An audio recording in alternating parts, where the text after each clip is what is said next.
കഴിച്ചുകൊണ്ടിരിക്കുന്ന സ്ഥലത്തും ഒക്കെ ഭക്ഷണമായിട്ട് ചെല്ലും അല്ലേ? അമ്മമാർക്ക് ഒരു ധാരണയുണ്ട്, ഈ സമയത്താണ് ഭക്ഷണം കഴിക്കേണ്ടത്, കഴിക്കുന്നൊക്കെ പറഞ്ഞു. പക്ഷെ കുട്ടികൾ തയ്യാറാവുമോ? അവർ പറയും ഇപ്പം വേണ്ടാന്നൊക്കെ പറഞ്ഞ് അവരിങ്ങനെ പോയിക്കോളും. കാരണം കളിയിൽ രസം മൊത്തം.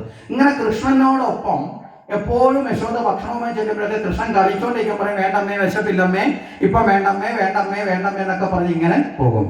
അപ്പൊ യശോദയ്ക്ക് ഇച്ചിരി ശുണ്ടിയൊക്കെ വരും. ആഹാ, ഞാൻ ഇതുമായിട്ട് വരുമ്പോൾ നീ കഴിക്കുന്നില്ല, ഇനി നീ വിശക്കുമ്പോൾ ഇനി കാണിച്ചു തരാം എന്നൊക്കെ പറഞ്ഞ് യശോദ തിരിച്ചിഞ്ഞു പോരും. അങ്ങനെ യശോദ തിരിച്ചു വന്നൊരു ദിവസം യശോദ പാല് കടയാനും തൈര് കടയാനും ഒക്കെ ആയിട്ട് ഇരിക്കുകയാണ്. ഈ സമയത്ത് കളിയൊക്കെ മതിയായി, വിശപ്പ് അങ്ങോട്ട് ഉള്ളിൽ കയറിയപ്പോ കൃഷ്ണൻ ഓടി അവിടെ എത്തി, യശോദയുടെ അടുത്തെത്തിയ സമയത്ത് യശോദ കാണാത്ത മട്ടിലങ്ങിയിരുന്നു. എന്താ, മുമ്പേ നിന്റെ പുറമെ ഞാൻ നടന്ന് കുഴഞ്ഞതാ, ഇനി നീ എൻ്റെ അടുത്ത് വന്നാൽ ഞാൻ നിന്നെ മൈൻഡ് ചെയ്യത്തില്ല എന്നൊരു കുറുമ്പ് കാണിക്കാൻ തുടങ്ങി. ഇവിടെ കൃഷ്ണൻ അടുത്ത് വന്നിരുന്നിട്ട് പതുക്കെ മോന്തയ്ക്ക് കുത്തി, കവളത്ത് കുത്തി, ചെവിയെ പിടിച്ചു വലിച്ചു, യശോദയുടെ തുണിയുടെ തുമ്പത്തൊക്കെ പിടിച്ച് വലിച്ചു, ദേഹത്ത് തട്ടാൻ തുടങ്ങി. യശോദ ഇതൊന്നും അനങ്ങാതെ തൈര് കളഞ്ഞുകൊണ്ടിരിക്കുക. അവസാനം കൃഷ്ണന് മനസ്സിലായി ഇതൊന്നും കൊണ്ട് കാര്യമില്ല, അമ്മ മനഃപൂർവ്വം തന്നെ അവഗണിക്കുകയാണ്. നേരെ കറങ്ങി പുറകിലോട്ടൊന്ന് തലമുടി കുഴിച്ച് പുറകോട്ടൊരു വലിച്ചു. പുറകോട്ടും അറിയാൻ തുടങ്ങിയപ്പോൾ യശോദയ്ക്ക് മനസ്സിലായി ഇനി വെച്ചുകൊണ്ടിരുന്നാൽ അല്ലേ, ഇനി വീണ്ടും ഉപദ്രവം കൂടും. അപ്പൊ യശോദ എന്ത് ചെയ്തു? ആ വാരി എടുത്ത് മടിയിലേക്ക് കിടത്തി പാല് കൊടുക്കാൻ തുടങ്ങി. അങ്ങനെ പാല് കൊടുത്തുകൊണ്ടിരിക്കുന്ന സമയത്ത് അടുപ്പത്ത് വെച്ചിരുന്ന പാല് തിളപ്പിച്ചുകൊണ്ടിരുന്ന പാത്രത്തിൽ നിന്ന് നമുക്കറിയാം പാല് തിളച്ചെന്ത് ചെയ്യും, പുറത്തേക്ക് തൂകും. അങ്ങനെ കണ്ടു. ആ കാഴ്ച കണ്ടപ്പോൾ യശോദ പറഞ്ഞു, കൃഷ്ണ നീ ഒന്ന് മാറി നിൽക്ക്, ഞാൻ ആ പാല് ഇറക്കി വെച്ചിട്ട് വരാം എന്ന് പറഞ്ഞു. കൃഷ്ണൻ അമ്മയെ ഒന്ന് നോക്കി. നോട്ടത്തിൽ രണ്ടർത്ഥമുണ്ട്. ഞാനാണോ നിനക്ക് വലുത്, പാലാണോ? മനസ്സിലായില്ലേ?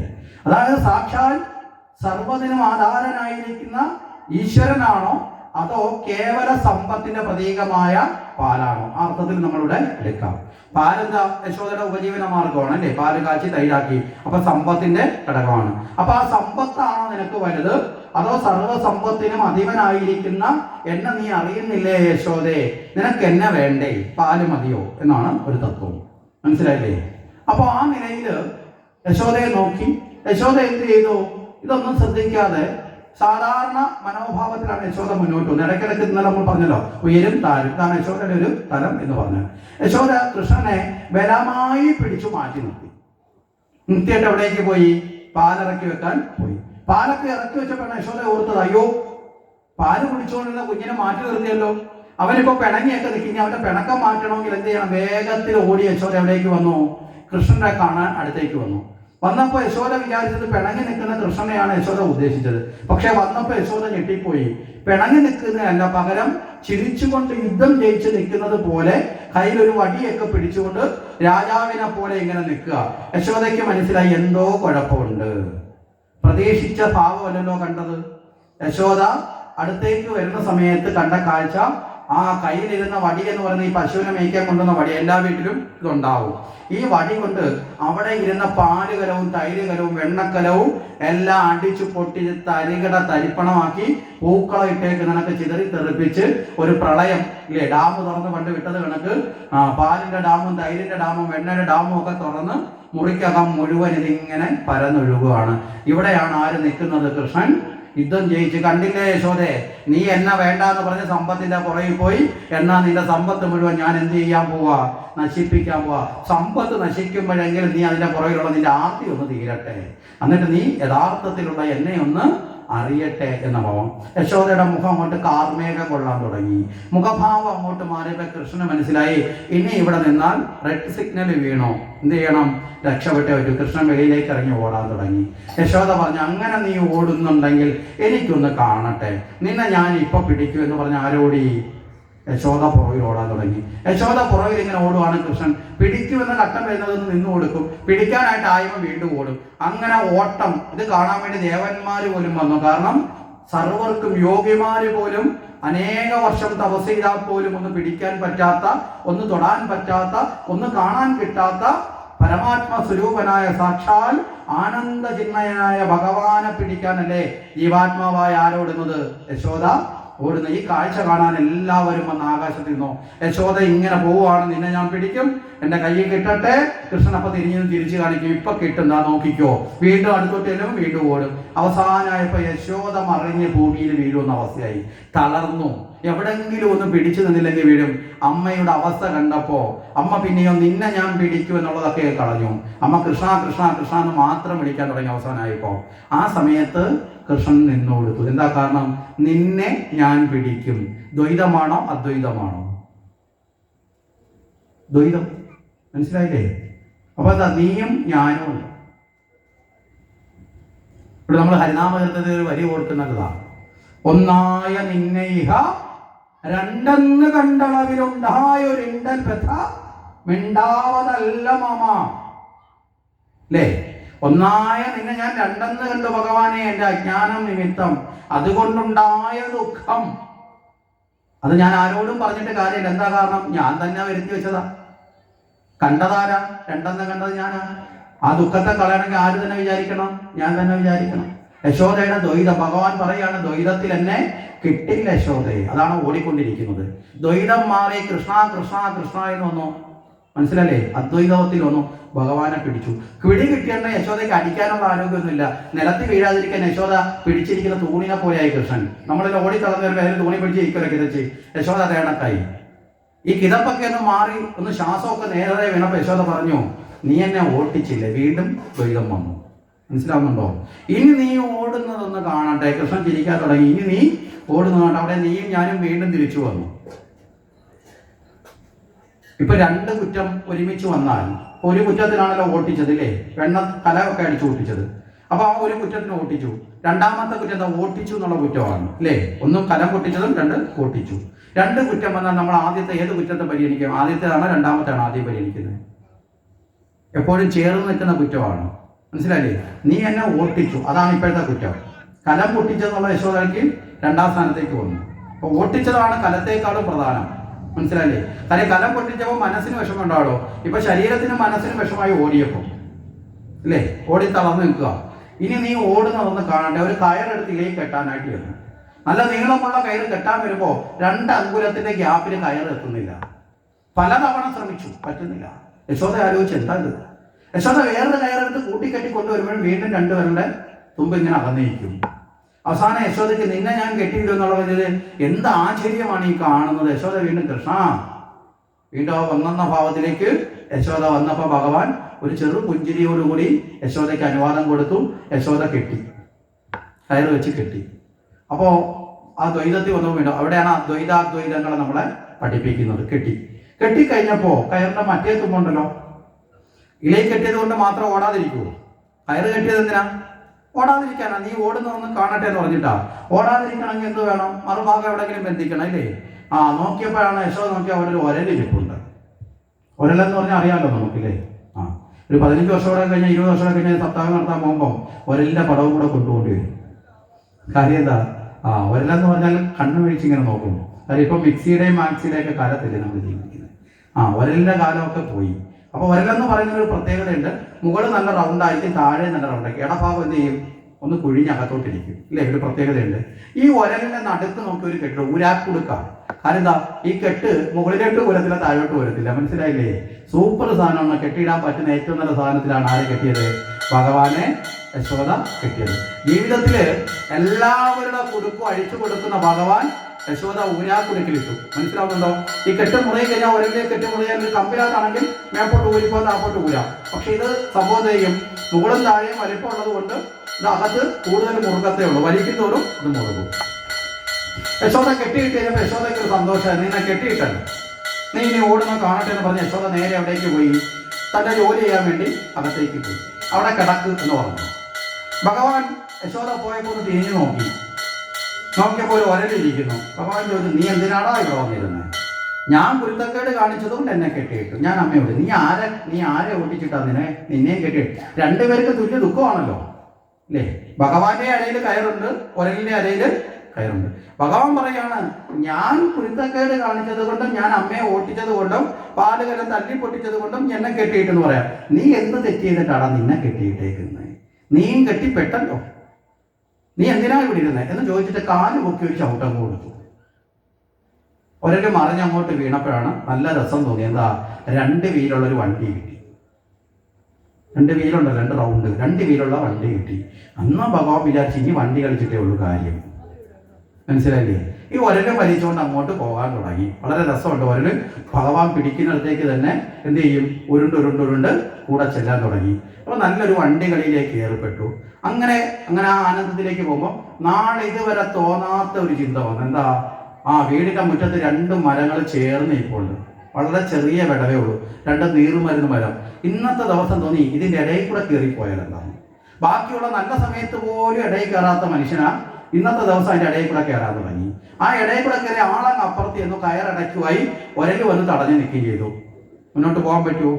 പുറകോട്ട് ഇറങ്ങാനും പറ്റുമോ? അത് നാണക്കേടോ? പുറകോട്ട് ഇറങ്ങാനും ഒരല് കൃഷ്ണൻ ഞൂഴുന്ന കണക്ക് ഞൂഴ്ന്നു കയറുമോ? ഇല്ല, ഒന്ന് തടഞ്ഞു. എന്നാ പിന്നെ എന്നെ തടയുന്ന നീ എനിക്ക് അവിടെ നിൽക്കുന്നെന്ന് കാണട്ടെ. ഒരു വലി വലിച്ചു. മരം 2 കടപുഴകി വീണു. ഇത് വീണത് കൃഷ്ണൻ മുമ്പ് കെട്ടിയിട്ട സ്ഥലത്തേക്കാണ് ഈ മരം തിരിഞ്ഞു വീണത്. എതിർ സൈഡിലേക്ക് വീണു. ഈ മരം വീണ് ഒരലും വലിച്ചതിന് അപ്പുറത്തേക്ക് ചെന്നു. ഈ മരം വീണപ്പോൾ മരത്തിൽ നിന്ന് 2 ഈ ശാപമോക്ഷം കിട്ടിയ 2 പേര് പ്രത്യക്ഷപ്പെട്ടു. അവർ ഭഗവാനെ നമസ്കരിച്ചു. നളഗ്രീവനും മണി കുബേരനും എന്ന് പറയപ്പെടുന്ന കുബേരന്റെ മക്കളാണ് ഇരുവരും. അവർ ഭഗവാനെ നമസ്കരിച്ചു. ഭഗവാൻ അവരെ അനുഗ്രഹിച്ചു വിട്ടു. മരം വീഴുന്ന ശബ്ദം കേട്ട് യശോദ അകത്തുനിന്ന് ഓടി വന്നു. യശോദ കണ്ട കാഴ്ച കണ്ട് ഞെട്ടിപ്പോയി. എന്താ കാരണം? കൃഷ്ണനെ യശോദ കാണുന്നില്ല. യശോദയുടെ നോട്ടം മൊത്തം എവിടെയാ? കെട്ടിയിട്ടേക്കുന്ന സ്ഥലത്തേക്കാ. ആ സ്ഥലത്ത് നിന്ന് ഓപ്പോസിറ്റ് സൈഡിൽ ഭഗവാൻ എത്തിക്കഴിഞ്ഞു. പക്ഷേ യശോദ വിചാരിക്കുന്നത് ഇപ്പോഴും കുഞ്ഞ് അവിടെ നിൽക്കുക. മരം വീണത് കുഞ്ഞിന്റെ ദേഹത്താണല്ലോ. ഞാൻ എന്തൊരു പാപിയാണ്. കെട്ടിയിട്ടത് കൊണ്ട് അവന് ഓടി മാറാൻ പോലും പറ്റിയിട്ടുണ്ടാവില്ലല്ലോ. അവന്റെ ദേഹത്തേക്ക് മരം വീണല്ലോ. വലിയ ഒരലിൽ കെട്ടിയിട്ടല്ലോ ഞാൻ എന്നൊക്കെ തലക്കടിച്ച് കരഞ്ഞുകൊണ്ട് യശോദ ഈ മരത്തിനിടയിൽ എല്ലാം കയറി ഞൂഴിന്ന് നോക്കി. അവിടെ എങ്ങും കൃഷ്ണൻ കാണുന്നില്ല.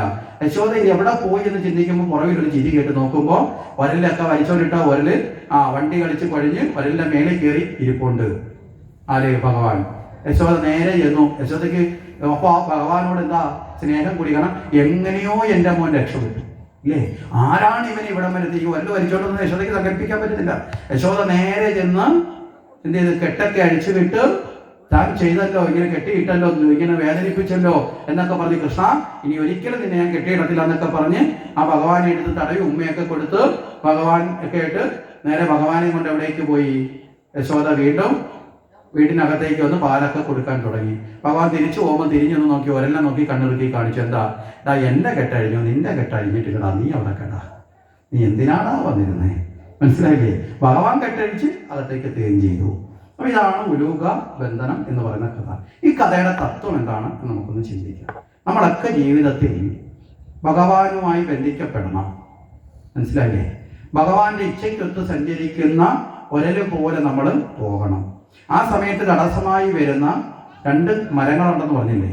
ആ മരങ്ങളെ കടപുഴകി ജീവിതത്തിൽ വീഴിക്കാനും പറ്റണം. ഈശ്വരേച്ഛയാൽ ജീവിതം ശ്രേഷ്ഠമായി മാറണം. ഇവിടെ ഒരലെന്ന് പറയുന്ന സാധനം എന്താ? ഒരല് നമ്മൾ നെല്ലും പതിരും തരംതിരിക്കാനായിട്ടല്ലേ എടുക്കുന്നത്? അരിയും പതിരും ഇല്ലേ? മർദ്ദിച്ച് തരംതിരിക്കുന്നതാണ്, വസ്തുവിനെ പാകപ്പെടുത്തുന്നതാണ്. എന്തുകൊണ്ട്? ഒരു വസ്തുവിനെ അതേ കണക്കാക്കാനാണോ പാകപ്പെടുത്താനാണോ ഒരല്?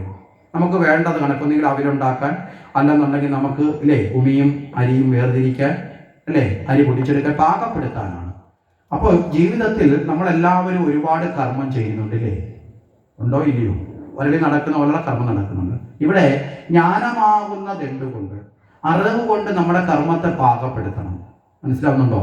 ഒരെണ്ണത്തിന് ദണ്ട് കൊണ്ടൊക്കെ ഇരിക്കണേ. അറിവാകുന്ന ജ്ഞാനമാകുന്ന കർമ്മം കൊണ്ട്, ദണ്ട് കൊണ്ട് നമ്മൾ കർമ്മങ്ങളെ ശുദ്ധീകരിക്കണം. ഇവിടെ ഒരലെന്ന് പറഞ്ഞാൽ ഒരു ഭൗതിക വസ്തുവാണ്, ജഡവസ്തുവാണ് അല്ലേ? നമ്മുടെ ഈ ശരീരം യഥാർത്ഥത്തിൽ ജഡവസ്തു അല്ലേ? ഈ ചൈതന്യം ഉള്ളത് കൊണ്ടാണ് നമ്മളത് ജീവിച്ചു പോകുന്നത്. ചൈതന്യം ഇല്ലാണ്ടായാൽ ജഡമായി മാറി. അപ്പോൾ നമ്മളെല്ലാവരും ഈശ്വരനെ ആശ്രയിച്ച് ജ്ഞാനമാകുന്ന ദണ്ടുകൊണ്ട് നമ്മുടെ കർമ്മത്തെ ശുദ്ധീകരിക്കണം. ഈ സമയത്ത് ദ്വൈതത്തെ അകത്തി, മനസ്സിലായില്ലേ? ഭക്തിയാകുന്ന ചരട് കൊണ്ട് ആരിലേക്ക് ബന്ധിക്കണം? ഭഗവാനിലേക്ക് ബന്ധിക്കണം. ഭക്തി ഈ ചരടിന് 2 അറ്റമില്ലേ? ഉണ്ടോ? ഒന്ന് കൃഷ്ണന്റെ അരയിലും ഉണ്ട്, ഒന്ന് ഒരലിലും ഉണ്ട്.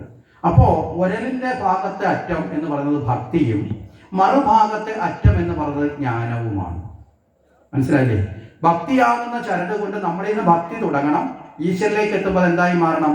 ജ്ഞാനമായി മാറണം. മനസ്സിലാവുന്നുണ്ടോ? ഭക്തി പരിവർത്തനം ചെയ്യപ്പെടണം. അപ്പൊ ചോദിക്കും ഭക്തി മോശമാണോ? അല്ല, ജ്ഞാനമുള്ളപ്പോൾ ജ്ഞാനവും ഭക്തിയും ഒരുമിച്ച് ലയിക്കും, ഒന്നായി മാറും. മനസ്സിലായില്ലേ? ഭക്തി തന്നെ രൂപപ്പെട്ടാണ് ഏതായി മാറുന്നത്? ഭക്തി തന്നെ രൂപപ്പെട്ടാണ് ജ്ഞാനമായി മാറുന്നത്. അല്ലാതെ 2 വ്യത്യസ്തമല്ല. അപ്പൊ ഭക്തി അത് രൂപപ്പെട്ട് നമ്മൾ ഉദാഹരണം പറഞ്ഞാൽ വീട്ടിലെ അരിമാവ് കലക്കി വെച്ചു, അല്ലെങ്കിൽ അരിപ്പൊടി എടുത്ത് വെച്ചു. നമ്മളെ വീട്ടിലെ കുട്ടി വന്ന് ചോദിക്കും എന്തമ്മ ഇത് അരിപ്പൊടി. ഇച്ചിരി നമ്മൾ കലക്കി ദോശ എടുത്തു, കുട്ടി വന്ന് ചോദിക്കുന്നത് എന്തമ്മ എന്ന് ചോദിക്കാൻ നമ്മൾ പറയും അരിപ്പൊടിയാന്ന് പറയുമോ? നമ്മളെന്ത് പറയും? ദോശയാണ്. അപ്പൊ ദോശക്കകത്ത് ഈ അരി ഉണ്ടോ? ഈ പൊടി ഉണ്ടോ? ഉണ്ട്. കുട്ടിക്ക് പെട്ടെന്ന് മനസ്സിലാവില്ല, പക്ഷെ അവൻ വളരുമ്പോൾ അത് മനസ്സിലാവൂല്ലേ? ഇതേ സാധനം തന്നെയാണ് മറ്റൊന്നായി മാറി. അതുപോലെ ഭക്തി തന്നെയാണ് ജ്ഞാനമായി പരിണമിക്കുന്നത്. മനസ്സിലാവുന്നുണ്ടോ? ഇനി ഭക്തി ഈ നമ്മൾ മനസ്സുകൊണ്ട് പൂർണ്ണമായും ബന്ധിക്കപ്പെടണമെങ്കിൽ നമ്മളിൽ നിന്ന് എന്ത് മാറണം? ദ്വൈതഭാവം മാറണം, രണ്ടെന്ന ഭാവം മാറണം. രണ്ടെന്ന ഭാവം മാറുമ്പോൾ മാത്രമേ ഭക്തി ശ്രേഷ്ഠ ഭക്തി ആവത്തുള്ളൂ. അതുവരെ കേവല ഭക്തിയായിരിക്കും. നമ്മൾ വിചാരിക്കും ഭക്തി എന്ന് പറഞ്ഞാൽ എല്ലാം ഒരുപോലെയാണെന്ന് വിചാരിക്കരുത്. ഭക്തിക്കകത്ത് തന്നെ മധ്യമം, മനസ്സിലായില്ലേ, ഉത്തമം, സാധാരണം, കേവലം, ഇങ്ങനെ 3 തരം തന്നെ ആയിട്ട് തിരിക്കാം. നമ്മൾ കപിലന്റെ അവതാരം പറഞ്ഞപ്പോൾ അതിനെക്കുറിച്ച് പറഞ്ഞിരുന്നു. ഉത്തമ ഭക്തി, മധ്യമ ഭക്തി, കേവല ഭക്തി. വിഗ്രഹങ്ങളിലും പൂജാസ്ഥാനങ്ങളിലും മാത്രം ഭഗവാനെ കണ്ട് നമസ്കരിക്കുന്നത് കേവല ഭക്തിയാണ്. മനസ്സിലായില്ലേ? സർവ്വസ്ഥലത്തും ഈശ്വരനെ കാണാൻ ശ്രമിക്കുന്നത് മധ്യമ ഭക്തിയാണ്. സർവ്വതും ഈശ്വരൻ തന്നെയാണെന്ന ബോധത്തിലേക്ക് എത്തിയാൽ ഉത്തമ ഭക്തി. മനസ്സിലാവുന്നുണ്ടോ? നമ്മളൊക്കെ കേവല ഭക്തിയിൽ നിന്ന് എവിടേക്ക് എത്തണം? ഉത്തമ ഭക്തിയിലേക്ക്. പ്രൈമറി കഴിഞ്ഞ് LP സ്കൂളും കഴിഞ്ഞ് ഹൈസ്കൂളിലേക്ക് കയറുന്നത് പോലെ ഘട്ടം ഘട്ടമായിട്ട് നമ്മൾ അറിവ് കൊണ്ട് ഉയരണം. അപ്പൊ ഭക്തി കൊണ്ടാണ് നമ്മളിൽ ബന്ധിക്കപ്പെടുന്നത്. മറുഭാഗം ജ്ഞാനമാണ്. അപ്പം ആ അദ്വൈതത്തിലേക്ക് വരുമ്പോൾ നമുക്ക് നമ്മളിൽ ബന്ധിക്കാം. അതിന് ആ ചരണ്ട മറുഭാഗം ഭഗവാനിലേക്ക് ബന്ധിച്ചു. പിന്നെ നമ്മൾ ആരെയാണ് ആശ്രയിക്കുന്നത്? അവരിൽ പിന്നെ ആശ്രയിക്കുന്ന ആരെ ആശ്രയിച്ച അവരിൽ സഞ്ചരിച്ചു തുടങ്ങുന്നത്? ആരെ ആശ്രയിച്ച അവരിൽ പിന്നെ സഞ്ചരിച്ചത് മുഴുവൻ ഭഗവാനെ ആശ്രയിച്ചിട്ടാണ്. മനസ്സിലല്ലേ? ഭക്തിയിൽ നമ്മൾ ഭഗവാനിലേക്ക് ബന്ധിച്ച് ജ്ഞാനത്തോടുകൂടി ജ്ഞാനമാവുന്ന ഈശ്വരനെ ബന്ധിച്ചു കഴിഞ്ഞാൽ പിന്നെ ജ്ഞാനമാണ് നമ്മുടെ ജീവിതത്തിൽ വഴികാട്ടിയാവേണ്ടത്. മനസ്സിലായില്ലേ? ജ്ഞാനത്തിനനുസരിച്ച് ജീവിക്കാൻ പഠിക്കണം. അതായത് ഈശ്വരനനുസരിച്ച് ജീവിക്കാൻ ജ്ഞാനമാണ്. അറിവിനെ ഉൾക്കൊണ്ടുകൊണ്ട് ജീവിക്കണം. അപ്പൊ ജ്ഞാനമാവുന്ന ഈശ്വരന്റെ ഇച്ഛയ്ക്കനുസരിച്ച് ഞാനെന്ന ഭാവമില്ലാതെ ഒരല് പറയാണ് ഞാനെന്ന ഭാവമുണ്ട്, ഞാൻ വരുന്നില്ല കൃഷ്ണ എന്ന് പറഞ്ഞുകൊണ്ട് ഒരല് ഇങ്ങോട്ട് വരിച്ചാൽ കൃഷ്ണന് പോകാൻ പറ്റുമോ? മനസ്സിലായോ? അപ്പൊ ഞാനെന്ന ഭാവത്തെ ഉപേക്ഷിച്ച് ഈശ്വര ചിന്തയ്ക്കനുസരിച്ച്, ഈശ്വര നിന്റെ ഹിതമനുസരിച്ച് പോകട്ടെ എന്ന് സങ്കല്പിച്ച് കൂടെ അങ്ങ് പോയേക്കണം. ജ്ഞാനത്തിന്റെ പുറകിൽ പിന്തുടരണം. അവിടെ പിന്നെ ഞാനെന്ന അഹങ്കാരം പാടില്ല. ഞാനെന്ന അഹങ്കാരം വന്നു കഴിഞ്ഞാൽ പിന്നെ യാത്ര മുടങ്ങും. ഇങ്ങനെ പോകുമ്പോഴാണ് 2 മരങ്ങളിടയിൽ കയറി. ഇല്ലേ? ഏതാണ് ഈ മരം? കുബേരന്റെ മക്കളാണെന്ന് പറഞ്ഞു. മണിഗ്രീവനും നള കുബേരനും. ഈ കുബേരൻ എന്ന് പറഞ്ഞാൽ ധനത്തിന്റെ ദേവനാണ്. അല്ലേ? ധനം ആധിക്യം വരുമ്പോ ഉണ്ടാകുന്ന 2 ദുർവാസനകളാണ് ഈ 2 പുത്രന്മാര്. പണം ആധിക്യത്തിൽ വരുമ്പോൾ 2 ദുർവാസനകൾ ഏതൊക്കെയാ? രാഗദേശങ്ങൾ വരും, മോഹങ്ങളും വരും. മോഹങ്ങൾ നടക്കാതെ വരുമ്പോൾ ക്രോധവും വരും. ഇത് ധനത്തിനോടൊപ്പം ചേരുന്ന ദുശീലങ്ങളാണ്. മനസ്സിലാവുന്നുണ്ടോ? ഈ 2ാണ് പുത്രൻ. പുത്രൻ എന്ന് പറഞ്ഞാൽ ഒരു വ്യക്തിയിൽ ഉണ്ടാകുന്ന സദ്ഗുണത്തെയും ദുർഗുണത്തെയും മക്കളെന്ന് പറയാം. മനസ്സിലായില്ലേ? നമ്മൾ വിചാരിക്കുന്നത് പുത്രൻ എന്ന് പറഞ്ഞാൽ നമ്മുടെ ജീവിതത്തിലൂടെ നമ്മൾ ജനിപ്പിക്കുന്നത് മാത്രമല്ല, നമ്മളിൽ നിന്ന് ഉടലെടുക്കുന്നതെല്ലാം പുത്രനാണ്. നമ്മളിൽ ഒരു നന്മയുണ്ടെങ്കിൽ നമ്മുടെ പുത്രനാണ്. മനസ്സിലാവുന്നുണ്ടോ? അങ്ങനെയും ഒരു അർത്ഥമുണ്ട്. ഇപ്പൊ പത്നി എന്ന് പറഞ്ഞാൽ കല്യാണം കഴിച്ച ഭാര്യ മാത്രമല്ല പത്നി. പത്നി എന്ന് പറഞ്ഞാൽ അതിന് മറ്റൊരു അർത്ഥമുണ്ട്. എന്താ? ഒരു വ്യക്തിയിൽ അടങ്ങിയിരിക്കുന്ന ഗുണങ്ങളെ പത്നി എന്ന് പറയാം. പതി എന്ന് പറഞ്ഞാൽ ഭർത്താവ് എന്ന് പറഞ്ഞാലും കല്യാണം കഴിച്ച ആൾ മാത്രമല്ല. പതി എന്ന് പറഞ്ഞാൽ രക്ഷകനാകുന്നവനാലോ അവൻ പതിയാണ്. അങ്ങനെയാണെങ്കിൽ സർവ്വജീവന്റെയും പതി ആരാ? ഈശ്വരനാണ്. പറഞ്ഞ ആശയം മനസ്സിലാവുന്നുണ്ടോ? അപ്പൊ ഇവിടെ ഈ ദുർവാസനകൾ എന്ത് ചെയ്യും? ഭഗവാന്റെ ഹിതമനുസരിച്ച് നമ്മൾ മുന്നോട്ട് പോകുമ്പോൾ രാഗദേശങ്ങള് നമ്മളെ പിടിച്ചു നിർത്താൻ ശ്രമിക്കും. അതാണ് 2 മരങ്ങൾ ഇടയ്ക്ക് വന്ന് തടസ്സമായി നിന്നത്. ആ സമയത്ത് ഭഗവാനിൽ തന്നെ വിശ്വാസം ഉറപ്പിച്ച് രാഗദേശങ്ങളെ കടപുഴകി വീഴ്ത്തണം. മനസ്സിലല്ലേ? നിലനിർത്തുകയേ ചെയ്ത് പൂർണ്ണമായും മറിയണം. ആരെ ആശ്രയിച്ച്? ഭഗവാനെ ആശ്രയിച്ച്. അങ്ങനെ ആശ്രയിച്ച് മറിക്കുമ്പോൾ നമുക്ക് ഭഗവാന്റെ ഇരിപ്പിടമാവാൻ സാധിക്കും. അതാണ് ഭഗവാൻ ഒരല് വലിച്ചുകൊണ്ടിട്ടിട്ട് അതിന്റെ മേലെ കയറി അവസാനം ഇരുന്നു എന്ന് പറഞ്ഞത്. മനസ്സിലായില്ലേ? അപ്പൊ നമ്മുടെ ഉള്ളിൽ ആരിയ്ക്കും? ഭഗവാൻ ഇരിക്കും. ഭഗവാന്റെ ഇരിപ്പിടമായി ഈ ജീവിതം, ഈ ശരീരം മാറും. ഇതാണ് നമ്മൾ ഏതിലൂടെ പഠിക്കേണ്ടത്? ഉലൂക ബന്ധനത്തിലൂടെ. നമ്മളൊരല് വലിച്ചു എന്ന് പറയുന്നതിലൂടെ. ഇതിലൂടെയാണ് ഭഗവാൻ ഒരു പേരും കിട്ടി. എന്താ? ദാമോദരൻ. അരയില് കയറ് കെട്ടിയവൻ എന്നുള്ള അർത്ഥത്തിൽ പേരും കിട്ടി.